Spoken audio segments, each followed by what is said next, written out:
तो अभी हम पेंसिला पहुंच गए हैं। पेंसिला, यहाँ पे एक झील है, तो इस झील का पानी जो है थोड़ा गंदा है।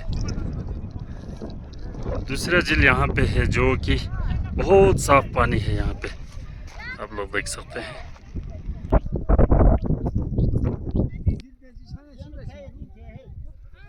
झील यहाँ ना सर, यहाँ तुम्हारे या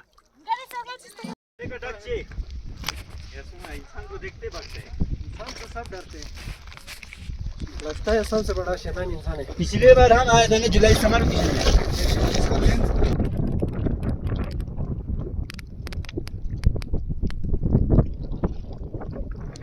पेंसिला लेक। ये वाला जो आइलैंड है ना, बीच वाला ये। हाँ।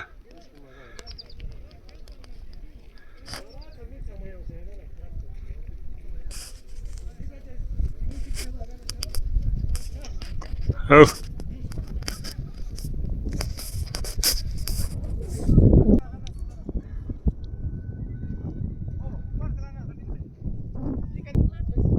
डेनमेर जेजाले बालू के पाँव के निशान है ये।